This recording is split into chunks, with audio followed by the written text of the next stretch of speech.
Tennessee beat Alabama with a lockdown defense, a late arriving offense, and fake crowd noise. Welcome to the Volunteer State. I'm Tennessee beat writer Adam Sparks, along with John Adams of the Knoxville News Sentinel. On this episode, we're going to talk about the strange allegation of piped-in crowd noise at Neyland Stadium and the game that produced it. Plus, Tennessee is sitting pretty in the college football playoff picture, but there are still some teams that could leapfrog the Vols down the stretch. We're going to break down the 5 SEC teams that could jump past UT in the race toward the playoff, and that includes, wait for it, Alabama. But first, let's talk about that third Saturday in October rivalry game. John, I want to start off with the one that I think most UT fans, and that's the piped-in crowd noise. Now, let me give a little context. Anybody listening to this, I would imagine, already knows the story, but Alabama play-by-play announcer Chris Stewart, during the broadcast of the game, suggested or really just stated as fact that Tennessee pipes in crowd noise during their game. He made a reference of how loud UT's crowd was in the game in that 24-17 win by the Vols, and then he paused and then said, and they also pipe in crowd noise here. He really stated as sort of a fact, which I thought was interesting. It didn't sound like a slip of the tongue or anything. He paused, he said it. I will say I went back and listened to some of the broadcast, more of the broadcast, and Chris Stewart did praise Tennessee for its crowd in straightforward ways. During the broadcast, Chris Stewart did actually praise Tennessee's crowd for how loud it was, but you can't get over the fact that he made the allegation of the piped-in crowd noise. And I've learned in the past couple of days, like, this is a thing in Alabama. I mean, A.J. McCarron, the former Alabama quarterback, came out and said it was 100% true, that Tennessee's always done that. I've talked to Alabama fans. So this is, I guess, a narrative that is in Alabama. John, is there any chance at all that we should pay credence to this at all? Any truth to this at all? I really don't believe Danny White, UT's AD, would do that. He wouldn't allow that. I just don't believe it. Maybe it happened in the past, but I just can't believe on Danny White's watch it would happen. I think he's a rules guy. I can't prove that, but these guys, it's an Alabama thing. You know, a lot of people in the SEC, not just Tennessee fans, think the officials are always going to go Alabama's way. Kind of like SEC basketball fans think the officials will always go Kentucky's way. It's sort of it's built into the SEC fabric. But I don't remember ever hearing that from any fans who've come here. And I've had friends from other schools that support other teams come here. I've never heard that. And I really don't think that until Josh Heupel got here and the fans really started cranking it up more when Tennessee had its resurgence. Before that, I didn't think the noise was as big a factor at Tennessee as it is in a lot of other SEC schools. Now, that was certainly an exception in '98 when Tennessee was going for a national championship. That's the loudest I've ever heard the stadium. But to say something like that, I mean, how do they know that? Right. And once, if it seems unusually loud to somebody, to a player, I don't know conclusion, because SEC venues can be really loud. Texas A&M's can be really loud. Georgia was very loud when Tennessee played at Sanford Stadium 2 years ago. Alabama on occasion can be very loud. LSU is, I grew up in Louisiana. I went to a lot of LSU games as a kid. It's always been loud, particularly at night. Auburn, South Carolina, all these places are loud. I don't think Tennessee's it may have the loudest right now, but I can remember when Florida was clearly the loudest. And I think that's Tennessee now, but I just don't know why you would do that. They're making enough noise as it is. What would be the point? And why would you risk getting in hot water with the SEC? Yeah, John, it seems sort of ridiculous that the notion that Tennessee would do something like that. And really, I mean, like you said, you look around the conference and a lot of loud places in this conference. Florida has been loud at times in how loud it is. LSU at night. I mean, Kyle Field at A&M, the 12th man. Auburn is really loud. Alabama and Georgia can be in certain settings. But I mean, Tennessee has 102,000 people at the game. It would almost be surprising if it wasn't loud. There are places that have 80,000 people in it, and those places are loud. So the fact that Tennessee has 15, 20,000 more than other loud stadiums, the idea that they would need piped-in crowd noise is sort of silly. It seems like sour grapes. Is there any other way of looking at it? No, I mean, better if you really believe that, wait and say it after a win. However, I wonder if maybe we could get some crowd noise piped in our podcast, kind of give it a greater feel of approval if we had people cheering wildly in the background. We'd have to add boos too if we did that, and I think there's maybe as many of those from our takes as loud cheers. So let's John, let's move on to the game. Defense was elite again in that 24-17 win over Alabama. The passing game and the offense overall was bad in the first half, scoreless again at halftime, 3 games in a row, and then sort of turned it on in the second half. Nico had 2 or 3 throws that were really, really good. You don't want to make too much of 2 or 3 throws, but those 2 or 3 passes made the difference in winning the game. So, John, which of these is more likely to happen down the stretch run here? That this defense remains elite, and I mean giving up 20 points or less a game, they haven't yet, or that Nico's passing game is fixed and he's now going to be a good passer down the stretch? Which of those is more likely, elite defense down the stretch or Nico's passing is fixed? Well, the defense has been elite from the get-go. There really haven't been any lapses. So I wouldn't be concerned about the defense.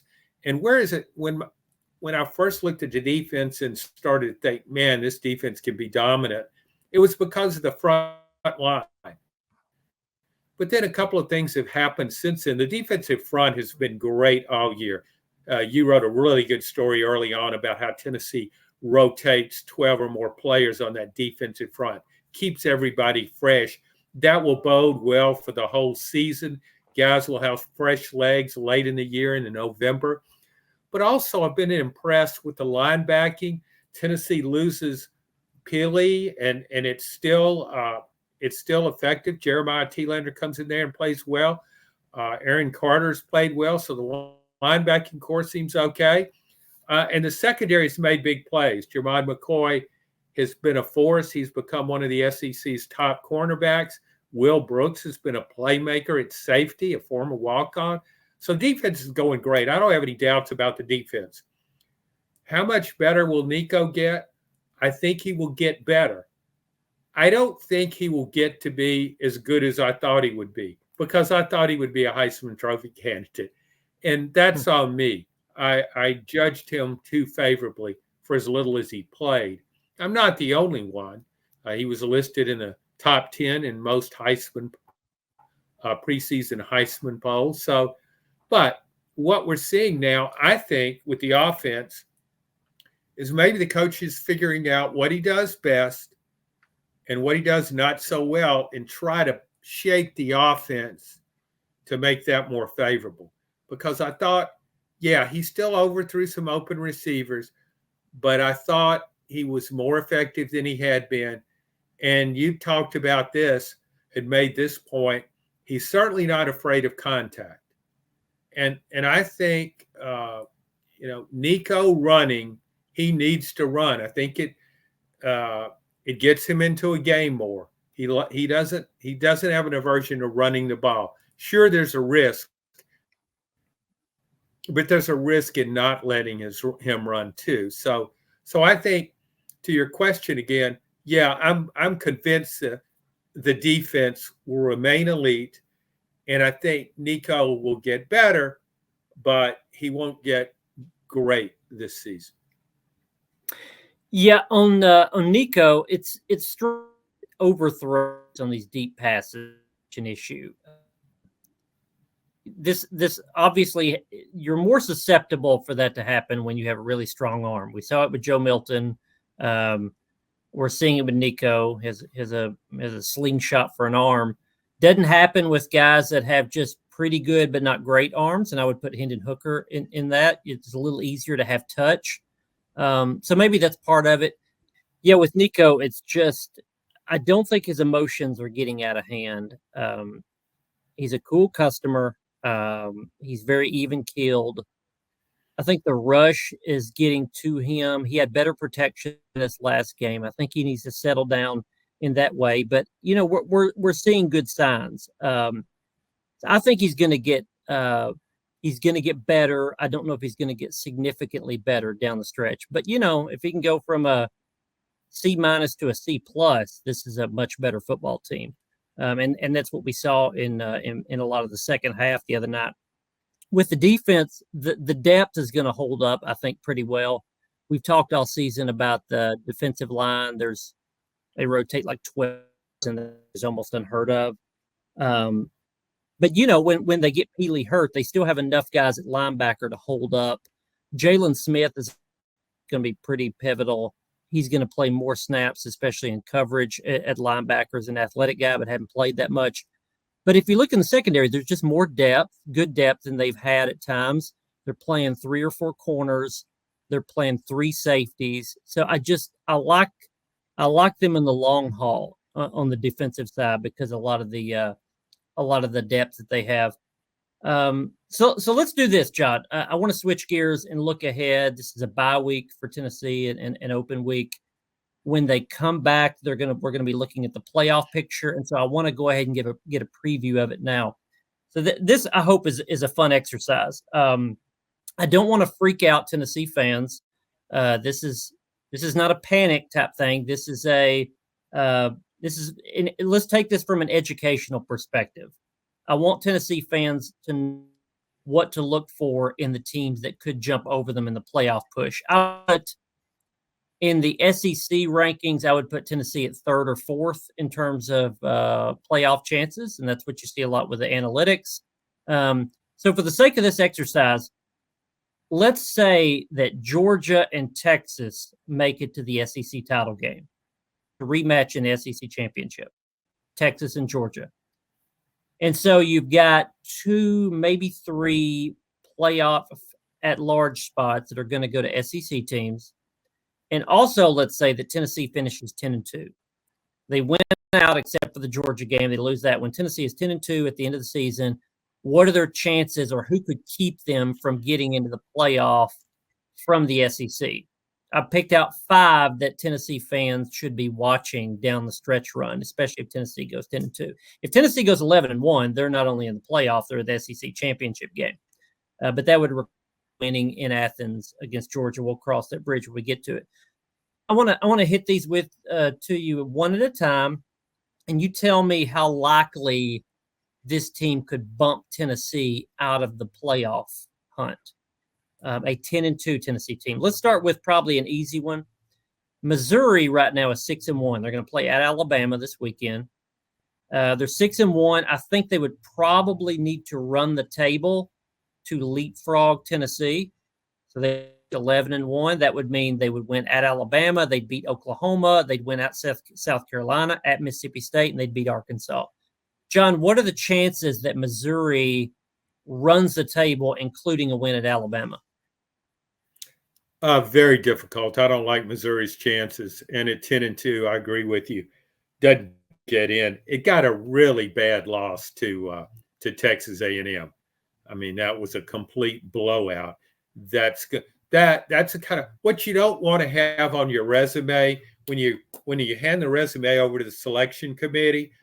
You don't want to have something glaring, just neon bright. Oh, you see that A&M score? Did you see that game? They couldn't stop the run. It was a blowout.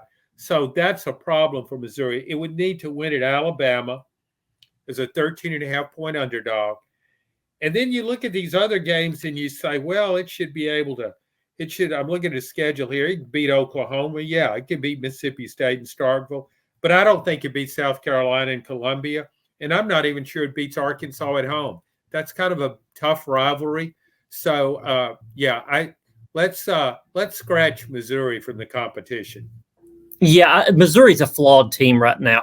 Aside from Alabama, I don't like their chances at South Carolina. On the point that you made of a blowout, John, does it matter if Tennessee loses close or loses by a lot at Georgia in this conversation? Yeah, I think it does matter. If you look at Georgia's big games, Georgia almost beat Alabama. I mean, it had an epic comeback, lost in the end, but it almost beat Alabama. That game was on the road. So you look at that, and then you look at a solid win over Texas. And then you come out and even had a very narrow win over Kentucky, and it blows out Tennessee. It just wouldn't look good. I think when you're on a selection committee, you start looking for reasons to eliminate somebody more than you start looking for reasons to exalt a team. I think you're trying to discard some people and narrow the field down. And so you start looking for, okay, what's bad about this team? Right now, all you got with Tennessee, you shouldn't have lost it. That was a bad loss at Arkansas, but at least it was a close loss. It was on the road, and there have been other upsets. So that's what Tennessee needs to avoid. I think if it has a close loss to Georgia, that won't matter as much. All right, John. So you say Missouri's not going to run the table. Tennessee fans don't have to care about Missouri. Next one, Ole Miss. Ole Miss is 5-2. They obviously would have to run the table also to leapfrog Tennessee and get into the playoff. They've got a win over South Carolina. That's their best win. They have a loss to Kentucky, a loss to LSU. Ole Miss to run the table would have to beat Oklahoma, Arkansas, Florida, Mississippi State, and the big one, they would have to beat the Georgia Bulldogs. John, what are the chances that Ole Miss runs the table, including a win over Georgia? Very steep, but I like its chances better than I do Missouri, simply because I think Ole Miss is a really good team. Ole Miss, to me, should be 7-0. If you're just saying who was the better team in the game it lost, I thought it was a better team than Kentucky. Kentucky converted a couple of fourth down plays in a comeback win. Ole Miss got a little too confident, a little too conservative. Then the LSU game, LSU pulled it out in the end. But Ole Miss, over the breadth of the game, was a better team, clearly. So Ole Miss can win all of its games. I think it will win all of its games except Georgia is the question. So that, to me, is a game Tennessee fans should pull really hard for Georgia. Because if Ole Miss can win that game, I think it's going unbeaten the rest of the way. And if it had that win over Georgia and Tennessee lost to Georgia, that would be a separation. Yeah, I think Ole Miss's game at Arkansas also could be sneaky. Tennessee won or Tennessee lost at Arkansas. Sure, Ole Miss could have some trouble there. But yeah, I mean, if Ole Miss were to run the table, including a win over Georgia, they'd be finishing the year with a 5-game win streak. They'd have a really good resume, and I think they could unsettle. They could concern Tennessee, but it's a long time from there. Let's look at this weekend's game. LSU against Texas A&M, and that's two teams I think that could have a chance of leapfrogging Tennessee for similar reasons. Let's look at A&M first. A&M is 6-1. They've got a win over Missouri, which is whatever. They've got a good loss, so to speak, against Notre Dame. I think a 10-2 Texas A&M could very easily jump over Tennessee because A&M would have some good wins. They beat Missouri. They have this game against LSU. They've got the season finale against Texas, so they could have some good wins. A 10-2 team would have a reasonable chance of jumping over Tennessee. What are the chances that could happen, John?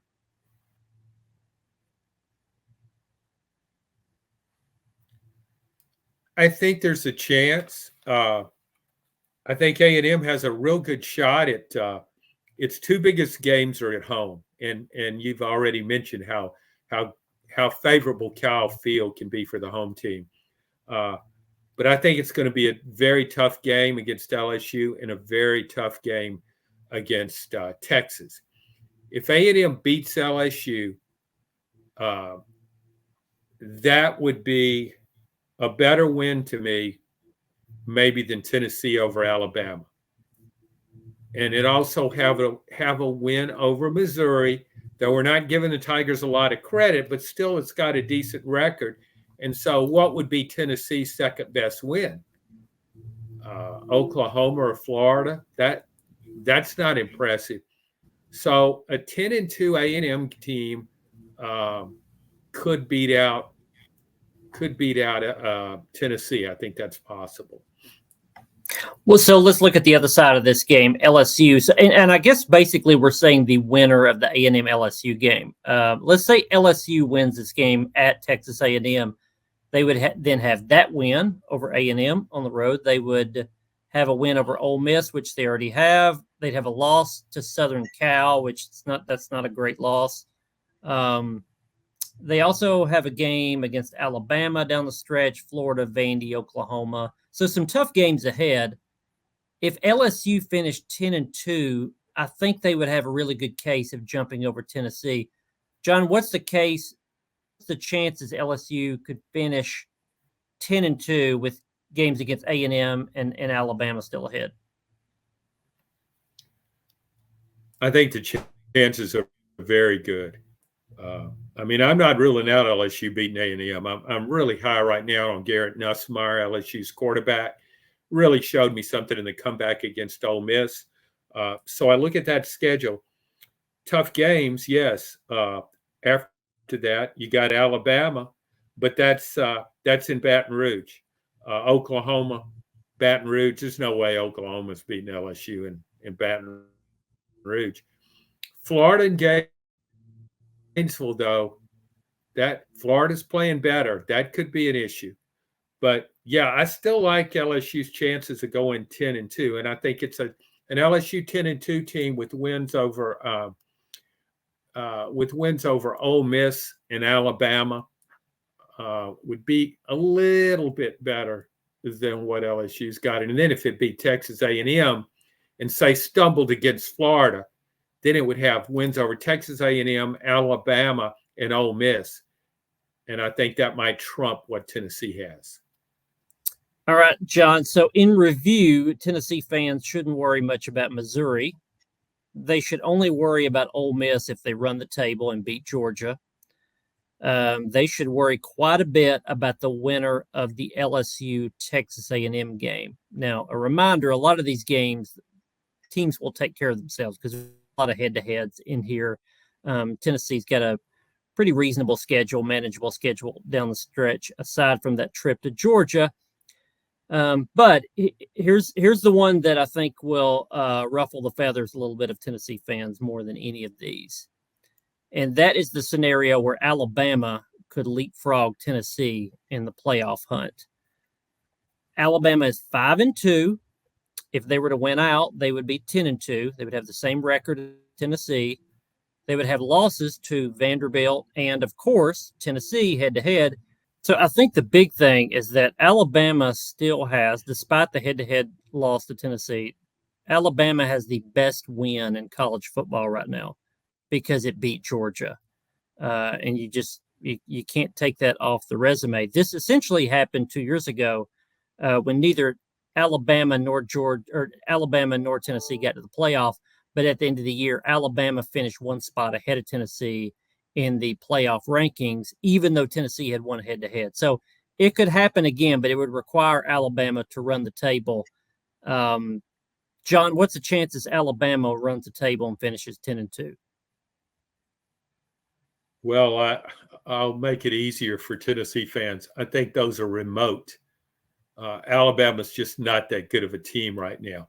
You're right, though. That's a tremendous win over Georgia. And so if Alabama 10-2 and Tennessee at 10-2, if Alabama beat Missouri, LSU, and then had the win over Georgia, Tennessee would have the edge head to head. But I think the committee would look at it and think about, well, that was at Neyland Stadium and it was a close game. And Tennessee's best wins would be Oklahoma, Florida, and gosh, not that much. So I think if Alabama ran the table, yes, it could jump back over Tennessee, even though it lost head to head, and that's supposed to be a big factor for the selection committee. So I think we're talking about maybe 2 of these 5 have a reasonable chance of jumping over Tennessee. There's probably going to be 4, maybe 5 spots in the SEC in addition to Georgia and Texas. So Tennessee should feel pretty good. They should try to keep winning. If you beat Georgia, none of this matters. But I don't think this should panic Tennessee fans too much. UT fans, I hope you've had a good open week, a relaxing open week after that win over Alabama. Keep up with our coverage. We've still got plenty coming in during the open week. Keep up with our coverage on KnoxNews.com. Please subscribe to the pod, listen to the pod, share the pod, and thanks for listening on this edition of the Volunteer State.